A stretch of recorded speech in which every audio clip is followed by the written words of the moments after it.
Bonjour et bienvenue à l'invité de Thierry Dim. Nous avons le plaisir d'accueillir Stéphane Miazza. Stéphane Miazza est le directeur de Pilet Renault. Bonjour Monsieur Miazza. Bonjour monsieur. Vous assistez aujourd'hui au tournoi de golf organisé par Aprotech et DS Store. Comment s'est présentée la partie? Magnifiquement bien. Sur un parcours superbe, en temps une météo exceptionnelle.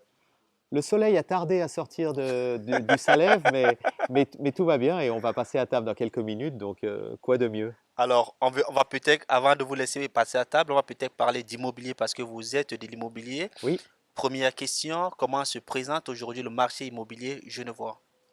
alors il y a plusieurs facteurs. Il y a le courtage, la vente, hein, les objets en vente, et puis il y a l'aspect locatif, logement locatif, immobilier commercial. Alors on peut dire que dans l'immobilier commercial, c'est plus compliqué, beaucoup de surfaces vacantes, une augmentation du nombre de surfaces vacantes. Aujourd'hui, on constate qu'il faut avoir des surfaces à la pointe de la technologie pour trouver des bons locataires avec des conditions qui se sont un petit peu tassées.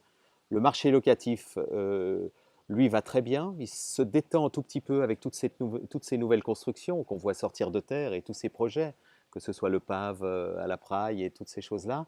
Donc il s'est détendu un tout petit peu, mais on est encore en surchauffe au niveau locatif. Et puis au niveau du courtage, ben, il y a eu une période un petit peu difficile ces 2 dernières années avec un tassement des prix. Mais le marché semble depuis une année, en tout cas c'est la tendance que nous ressentons, redémarrer. On se rend compte justement qu'il y a beaucoup de logements subventionnés à Genève. Est-ce que ça, ce n'est pas un problème?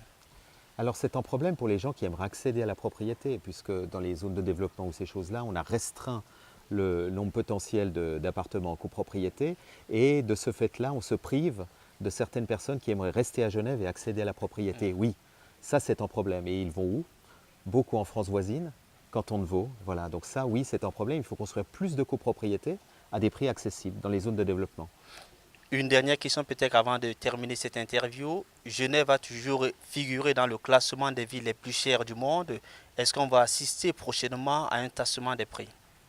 Alors, le tassement des prix, il a déjà un petit peu eu lieu, hein, puisque on a eu il y a quelques années des restrictions fortes pour l'accession à la propriété et l'accession au crédit surtout, qui a quand même freiné l'accession à la propriété et la possibilité de devenir propriétaire pour des gens, puisque la difficulté, que ce soit au niveau des banques qui ont été très réglementées, au niveau de l'utilisation du deuxième pilier, on a eu ce frein. Et là, il y a eu une inertie entre tout ça et la baisse des prix, mais les prix aujourd'hui, je vous dis, on sent en redémarrage dans la vente parce que je pense que les prix aujourd'hui sont corrects pour Genève, bien sûr. Voilà. Merci Monsieur Miazza. Merci à vous. Quant à vous, nous vous donnons rendez-vous très prochainement avec un nouvel invité. Au revoir.